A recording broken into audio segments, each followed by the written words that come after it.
अब दोस्तों, अब आपको ये तो पता ही है कि हमास ने किस तरह से इजराइल पर हमला करके वहाँ के निर्दोष सिविलियंस को मारा है।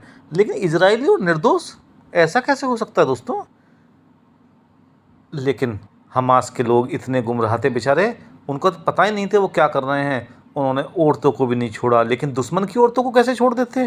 खैर, इन सब चीज़ों के बारे में बात हम बाद में करेंगे।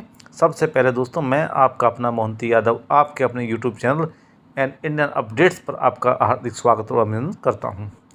दोस्तों, सबसे पहले बात करूंगा भारत की गुटनिरपेक्षता के बारे में।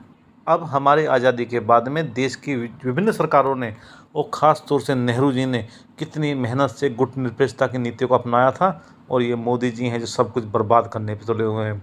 इन्होंने तो गुटनिरपेक्षता की नीति की बत्ती बनाकर पता ना किसके पिछवाड़े की पिछली पॉकेट में डाल दिया है, और हम एक तरफा इजराइल का समर्थन में खड़े हो गए हैं। लेकिन दोस्तों, हम ऐसा कर क्यों रहे हैं? आज तक हमारी सरकारों की पॉलिसी रही थी इजराइल के साथ ना खड़ा होने की, और थोड़े बहुत दिख भी खड़े हो भी जाएं तो खड़े हुए ना दिखने की। चाहे इजराइल हमें कितना भी हेल्प करे, चाहे इजराइल हमारा कश्मीर पे सपोर्ट करे, कारगिल में हेल्प करे, मुंबई अटैक पर हेल्प करे, लेकिन हमें तो अरब कंट्रीज के पीछे ही खड़ा होना था। यही हमारी गुटनिरपेक्षता की नीति थी दोस्तों। लेकिन मोदी गवर्नमेंट में सब कुछ बदल रहा है और देश की सारी पुरानी नीतियाँ बदल रही हैं। क्या दोस्तों, अब मोदी गवर्नमेंट क्या क्या बदल रही है, कैसे कैसे बदल रही है, वो तो आप लोग देख ही रहे हैं, पूरा देश देख ही रहा है दोस्तों, आज बात करूंगा मोदी गवर्नमेंट के इन फैसलों के चलते और हमास के इस हमले के चलते देश में कितना कुछ बदलने जा रहा है और क्या क्या बदल गया और हमारे ऊपर क्या फ़र्क पड़ रहा है। जब तक साला हमारे घर पे हमला ना होना, तब तक हमारे समझ में ही नहीं आता दुनिया में हो क्या रहा है। और ये मोदी जी हैं, ज़बरदस्ती दुनिया में जाकर टांग अटका रहे हैं। अरे, इजराइल और हमास लड़ते हैं तो लड़ने दो, हमें क्या मतलब? हमारे घर पे थोड़ी हमला हुआ है। पहले सोचते हैं हमारे देश पे थोड़ी हमला हुआ है, फिर हमारे प्रदेश पे थोड़ी हुआ है, हमारे गांव पे थोड़ी हुआ है, हमारे घर पे थोड़ी हुआ है, या साला मुझ पे थोड़ी हुआ है। जब हमला मुझ पे होगा तब का तब देखा जाएगा। और ये मोदी जी हैं जो हर जगह जाकर के दुनिया में टांग अटका रहे हैं। शर्म नहीं आती इन्हें? इतने बड़े देश के प्रधानमंत्री होने के बाद भी ऐसी हरकतें जैसे गली मोहल्ले की लड़ाई की हरकतें हों। खैर, आगे चलते हैं, इस लड़ाई से हमारे ऊपर क्या फ़र्क पड़ रहा है, और आप ही डिसाइड करना मोदी जी ये टांग ठीक अटका रहे हैं, गलत अटका रहे हैं। अब दोस्तों, इजराइल और फिलिस्तीन की लड़ाई आज की तो है नहीं। इजराइल के बनने के साथ ही ये समस्या शुरू हो गई थी और आज तक चली आ रही है। लेकिन सीन क्या है, हर बार जब भी लड़ाई हुई, इजराइल ने दूसरों की ज़मीन कब्जा ली और वहाँ पे अपने लोग बसा दिए, और वो अब इजराइल की मेन ज़मीन को छोड़ करके अपनी ही ज़मीन के लिए लड़ रहे हैं जो उन्हें चाहिए। चाहे मिस्र हो, चाहे सऊदी अरब हो, चाहे दूसरे देश हों, चाहे तुर्की हो, सबको ठीक करके रख दिया इजराइल ने। लेकिन इस तरह से दूसरों की ज़मीन कब्जाना अच्छी बात थोड़ी है, चाहे वो कितने ही निकम्मे हों। अब देखो ना, इस बार गरीब फिलिस्तीनियों के एक प्रमुख आतंकवादी संगठन हमास ने इजराइल के ऊपर खामोखामे ही हमला कर दिया और रॉकेटों से हमला कर दिया। मतलब ये आतंकवादी संगठन कितने अमीर हैं कि ये इनके पास रॉकेट हैं। हमारी आर्मी भी इतनी आसानी से इतने सारे रॉकेट एक साथ नहीं छोड़ती, जो दुनिया की बेहतरीन आर्मी में से मांगनी जाती हैं, और ये आराम से छोड़ रहे हैं। और बदले में इजराइल ने भी वही काम शुरू कर दिया, उसने उसके सिविलियन मारे और इजराइल ने बदले में फिलिस्तीन के सिविलियंस को मारना शुरू कर दिया। लेकिन दोनों सिविलियंस में एक अंतर है, जहाँ इजराइल के सिविलियन प्रॉपर सिविलियन हैं, वहीं फिलिस्तीन के सिविलियन हमास के लिए गार्ड का काम करते हैं, हमास के लिए ह्यूमन ढाल का काम करते हैं, ताकि यदि इजराइल हमला करे तो सिविलियन किलिंग के नाम पर इजराइल को घेरा जा सके। लेकिन यह तो युद्ध की एक टैक्टिस है और हमें इस टैक्टिस का सम्मान करना चाहिए।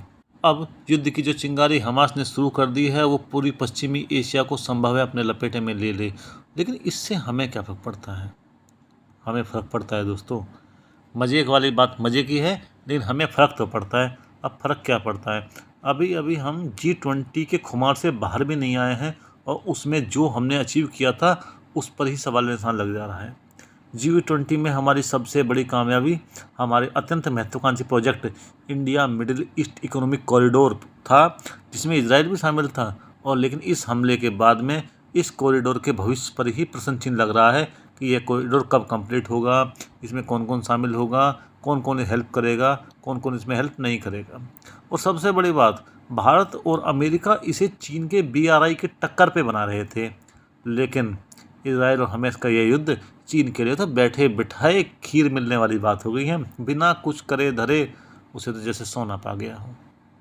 और एक चालाक देश की तरह बिना किसी नीति को यूज करे हुए चीन सिर्फ अपने फ़ायदे के लिए इस मौके का इस्तेमाल ज़रूर करेगा और उसे करना भी चाहिए, ना कि हमारी तरह फालतू की कूटनीति में घुसे रहने के। इस परियोजना के तहत 3 क्षेत्रों के बीच में शिपिंग और रेल लिंक को विकसित किया जाना था। इससे पहले ही I-2U2 यानी इजराइल टू यूएई और यूनाइटेड स्टेट कॉरिडोर एग्रीमेंट भी हो चुका था, लेकिन इस हमले ने सब कुछ बदल दिया है और तेल अवीव की प्रतिक्रिया ने बहुत कुछ बदलाव पैदा कर दिया है और इस प्रोजेक्ट के भविष्य पर ही सवाल निशान लग गया है। लंबे समय से अमेरिका कोशिश कर रहा था कि सऊदी अरब और इजराइल के बीच संबंध सामान्य हो, भारत से यूरोप तक एक आर्थिक गलियारा बने और मध्य पूर्व एशिया से गुजरे, लेकिन यह सब अब अधर में लटक गया है, क्योंकि जैसे ही हमास ने हमला किया, इजराइल ने भी काउंटर में हमले की घोषणा कर दी और प्रॉपर युद्ध छेड़ करके गाजा पट्टी पर भयंकर बम्बारमेंट शुरू कर दिया। लेकिन दोस्तों, इस परियोजना से हमें क्या फ़ायदा है? अब आप लोगों ने ये तो सुना ही होगा कि भारत को पहले सोने की चिड़िया कहा जाता था। सोने की चिड़िया भारत को क्या कहा जाता था? जो ये रूट डेवलप किया जा रहा है ना, ये कोई दुनिया में नया रूट नहीं है। प्राचीन काल में इसे मसाला रूट कहा जाता था और इसी मसाला रूट से हम लोग व्यापार करके बहुत अथाह मात्रा में पैसा कमाते थे, गोल्ड कमाते थे और देश में धन्य धान्य की प्रचुरता थी। इस रास्ते को दोबारा मॉडर्न तरीके से डेवलप किए जाने का प्रोग्राम था ये, जो कि एक हमास की एक ओवर एक्टिविटी ने सवालिया निशानों में लाके खड़ा कर दिया है। परियोजना में दोस्तों 2 गलियारे बनने थे। एक पूर्वी गलियारा जो भारत को अरब की खाड़ी से जोड़ने के लिए था और दूसरा उत्तरी गलियारा जो अरब की खाड़ी से यूरोप को जोड़ने के लिए था। इसमें एक रेल प्रोजेक्ट था जो सीमा पार जहाज से रेल पारगमन नेटवर्क प्रदान करने के उद्देश्य से बनाया जाने वाला था, जो कि भारत, अरब अमीरात, सऊदी अरब, जॉर्डन, इजराइल और यूरोप के बीच के व्यापार को आसान बनाने के लिए बनाया जा रहा था। इसमें जहां एक तरफ ब्रिटेन, अमेरिका और उसके सहयोगी राष्ट्र फ्रांस, जर्मनी, इटली इस संघर्ष में इजराइल के फेवर में उतर आए हैं, वहीं दूसरी तरफ ईरान, सीरिया और कतर हमास के साथ सीधे सीधे खड़े दिखाई दे रहे हैं। सऊदी अरब ने एक कूटनीतिक या सतर्कतापूर्वक प्रतिक्रिया दी है। वो दोनों ही पक्षों में किसी की तरफ खड़ा हुआ दिखना अभी नहीं चाहता है, लेकिन यह कब तक चलेगा ये कोई नहीं कह सकता। यह संघर्ष यहूदी मुस्लिम संघर्ष में बदल गया तो इसके परिणाम और भी ज़्यादा दुष्प्रभावी होंगे। इससे यह तो क्लियर हो गया है कि बहुत ही जल्दी यह संघर्ष पूरे क्षेत्र को अपने चपेट में ले सकता है, क्योंकि कुछ देश इसके एक पक्ष के साथ खड़े हो गए हैं और कुछ देश दूसरे पक्ष के साथ खड़े हो गए हैं। और यह लड़ाई सऊदी इजराइल शांति में जो अमेरिका ने कोशिश की थी उस पर भी बट्टा लगाने का काम कर रही है। दोस्तों, इन दोनों ही देशों की दोस्ती के लिए बाइडेन प्रशासन बहुत मेहनत कर रहा था और यह पूरी मेहनत एक बार में ही ख़त्म होती हुई दिखाई देने लगी है। इसके चलते पूरा मिडिल ईस्ट के एरिया एक बार फिर इंस्टेबिलिटी के मोड में आ सकता है और इससे पूरी दुनिया के हित प्रभावित होंगे, क्योंकि यह क्षेत्र वो क्षेत्र है जहां पूरी दुनिया को फ्यूल और ऑयल सप्लाई करता है और इसका सीधा असर पूरी दुनिया पे पड़ता है। लेकिन इन सब के बीच में एक बड़ी बात हुई है कि प्राइम मिनिस्टर नरेंद्र मोदी ने हमास के पूरी तरह से निंदा किया है और इजराइल को सपोर्ट किया है। ये पहली बार हो रहा है कि हम लोग इजराइल के साथ खड़े हुए दिखाई दे रहे हैं या खड़े हो रहे हैं।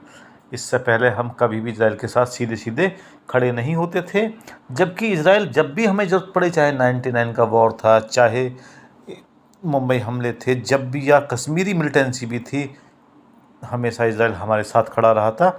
और जिन देशों के साथ हम अपने संबंध सुधारने की कोशिश कर रहे थे या सऊदी अरब एंड कंट्रीज के साथ में, वो अक्सर हमारे खिलाफ खड़े होते थे।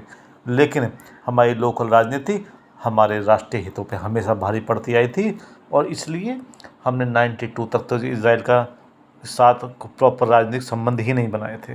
भारत ने 1950 में इजराइल को मान्यता तो दे दी थी, लेकिन राजनीतिक संबंध शुरू नहीं किए थे, जबकि इजराइल हमेशा पाकिस्तान, चीन सभी युद्धों में भारत के साथ रहा और अरब देश हमेशा पाकिस्तान के साथ रहे। खैर 1992 में हमने उनके साथ राजदूतावास खोला और जल्द ही इजराइल हमारा रक्षा भागीदार बन गया। वर्ष 2003 में इजराइल के तत्कालीन प्रधानमंत्री एरियल शोरन भारत की यात्रा पर आए थे, जो कि पहले प्रधानमंत्री थे भारत आने वाले। इसके अलावा संयुक्त राष्ट्र में भारत अक्सर इजराइल के खिलाफ वोटिंग करता रहा, लेकिन वो 2014 में चीज़ें बदल गई। भारत में एक नई सरकार आई और उसने 2015 और 2016 में इजराइल के खिलाफ संयुक्त राष्ट्र में तब भी वोट नहीं किया जब उसे गाजा में 2014 के संकट के समय युद्ध अपराध के लिए इजराइल को इंटरनेशनल कोर्ट में प्रोसिक्यूट करने की प्रस्ताव था। वर्ष 2017 में नरेंद्र मोदी इजराइल का दौरा करने वाले भारत के पहले प्रधानमंत्री बने और आज यह संबंध पर्यटन से लेकर रक्षा तक के व्यापक दायरे में फैला हुआ है। खैर, मोदी के समय में इजराइल भारत का एक प्रमुख रक्षा सहयोगी बन गया है और पश्चिमी एशिया में सही मायने में बोलें तो एक विश्वसनीय सहयोगी के रूप में उभर कर सामने आया है। आज के हालात में प्राइम मिनिस्टर मोदी तेज़ी से निर्णय लेते हैं और इजराइल को समर्थन किया है। भारत के सऊदी अरब और मध्य पूर्व के देशों के साथ भी अच्छे खासे संबंध है, ऐसा नहीं हमारे उनसे लड़ाई हो रही है। और सार्वजनिक रूप से भारत की पॉलिसी आज भी फ़िलिस्तीन को समर्थन करने की है और भारत ने उस सन 2018 में फ़िलिस्तीनी राष्ट्रपति महमूद अब्बास की भी मेज़बानी की थी। लेकिन इंटरनेशनल कंडीशंस बदल गई हैं और भारत की घरेलू राजनीति भी बदल गई है। अब इजराइल ना हमारा पक्का दोस्त है बल्कि अमेरिका भी भारत का एक प्रमुख रणनीतिक साझेदार है जो कि इजराइल का कट्टर सहयोगी है। पश्चिमी एशिया में स्थिरता भारत के लिए महत्वपूर्ण है क्योंकि भारत में के बहुत सारे लोग अरब देशों में काम करते हैं और हर साल अरबों डॉलर इंडिया भेजते हैं। इसके अलावा भारत जो स्वयं खुद ही जिहादी तत्वों से परेशान है, इस मामले में संवेदनशील है और इजराइल की सुरक्षा चिंताओं को भी भारत समझता है और उसका सम्मान करता है। दोस्तों, जैसे मैंने पहले आपको मसाला रूट के बारे में बताया था कि जिसकी बदौलत भारत सोने की चिड़िया कहलाया करता था, इसी रूट को दोबारा डेवलप करने की बात है। लेकिन ये दोस्तों रूट गुजरता कहाँ कहाँ से है? इस इकोनॉमिक कॉरिडोर में भारत समुद्री मार्ग से खाड़ी देश से जुड़ेगा और वहाँ से स्थलीय मार्ग से यूरोप से जुड़ेगा। इससे भारत के पश्चिमी तट से यूरोप के सुदूर हिस्से तक व्यापार करना बहुत आसान हो जाएगा और इसमें प्रमुख देश भारत, अमेरिका, सऊदी अरब, संयुक्त अरब अमीरात, यूरोपियन यूनियन, इटली, फ्रांस और जर्मनी जैसे देश शामिल हैं। लेकिन दोस्तों, अब इजराइल के साथ में हमास की इस हरकत के चलते इस प्रोजेक्ट में देरी हो सकती है क्योंकि इस प्रोजेक्ट को जॉर्डन और हाइफा से भी गुजरना है। दोनों ही काफ़ी सेंसिटिव जोन हैं और India, West Asia, Europe economic corridor को पूरा होने में देरी की प्रबल आशंका बनी हुई है। इस प्रोजेक्ट को पूरा करने वाली बैठकें अगले 2 महीने में शेड्यूल थीं, लेकिन अब उनमें देरी होने की पूरी संभावना है और चूँकि बैठक ही नहीं हो पाएगी तो प्रोजेक्ट में कैसे काम शुरू होगा, इसलिए प्रोजेक्ट में भी देरी होने की संभावना प्रबल है। अब देखते हैं हमारी गवर्नमेंट इसको मैटर को कैसे संभालती हैं और अगर इस प्रोजेक्ट में देरी होती है तो सबसे ज़्यादा खुश हमारा पड़ोसी चीन होगा क्योंकि इस इलाके में जो तेज़ी से अपना प्रभाव बढ़ा रहा है या बढ़ा सकता है।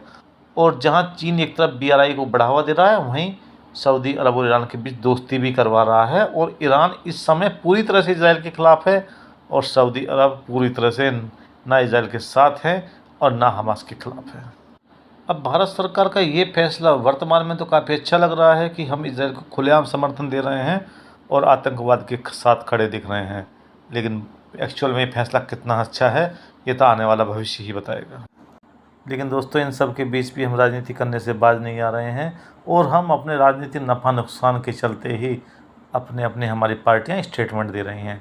एक प्रमुख पार्टी ने इस पूरे घटनाक्रम पर दुख तो प्रकट किया, लेकिन उन्होंने हमास आतंकवादियों का नाम तक लेना मुनासिब नहीं समझा क्योंकि उनसे उनकी राजनीति प्रभावित होती है। उनके लिए इजराइल का या इजराइल के नागरिकों का मरना कोई मतलब नहीं है। कहीं उसके चलते उन्हें कुछ कट्टरपंथियों का जो वोट मिलना था उसमें कोई दिक्कत ना हो जाए। कुछ नहीं बदला है, लंबे समय से हम वैसे ही जी रहे हैं। आज हमारे देश में दुख होता है कि एक यूनिवर्सिटी में हमास आतंकवादी के पक्ष में लोग जुलूस निकालते हैं और टीवी पर बैठकर लोग हमास आतंकवादी के पक्ष में बातें करते हैं या उसके बारे में बातें करना अवॉइड करते हैं और इजराइल की बुराई करते रहते हैं।